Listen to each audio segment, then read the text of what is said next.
Bill Mallusion to Art Del Cueto right now of the National Border Patrol Council. Art, maybe you can clarify something that's come up here, that whatever these numbers that the administration is saying this will address, it does not address the roughly 1,500 a day that the CPB regularly processes and then release every day, right? So they're not part of this.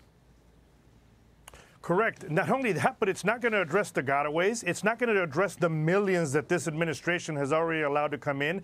What's the plan for those? If they really want to check people's asylum claims, what are their plans to go and talk to those individuals that have already been in here and been allowed? Are they going to fast track their cases? Are they going to go find them? What's going to happen there? And you know what? The bigger thing, because I've been out here on this border for years, okay? I grew up here. I was raised here, I've lived here, and I'm going to tell you who controls the southern border and who's still going to control it is the drug cartels. They're going to determine at what hours of the day what groups are going to cross. They're going to know what the numbers are. They're going to know where to send people and what individuals to send. And at the end, they're the ones that are going to control who they want to cross into the United States. That's what's going to happen because it's happened before. You know, when under other situations when they've said, hey, we're going to process so many individuals and then we're going to send them to another area to deport them. They know what they're doing. The drug cartels are still in control. And something like this is still going to be in the hands of the drug cartels, unfortunately.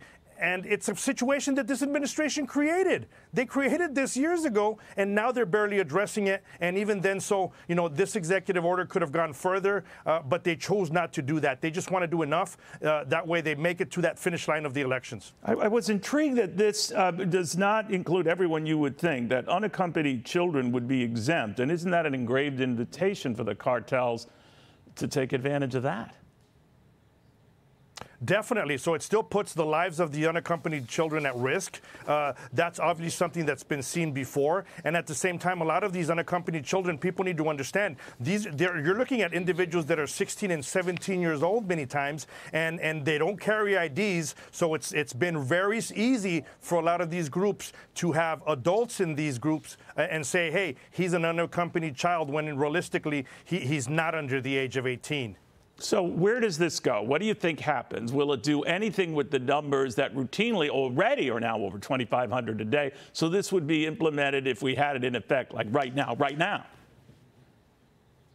Right. I think the numbers will definitely go down some. You'll see it. But at the same time, look, the cartels are very good at adapting. They're going to adapt. They're going to decide in what areas they're going to cross the groups. They're going to decide what individuals are going to come across. And you're still going to see a lot of the gotaways. You're going to see more runners. You're going to see, you know, a lot more of the failure to yields by the vehicles. So you're going to continue to see that because it doesn't stop. All it does is it provides a small Band-Aid. That way, in the public eye, it looks like somebody's doing something. But what needs to be done is everyone coming across needs to be detained. You can't just set a number. Detain everyone. Have the immigration judges and the asylum officers actually look at the cases immediately. Those that don't qualify need to get sent back to their country. You got to end catch and release altogether. You can't set a number at it.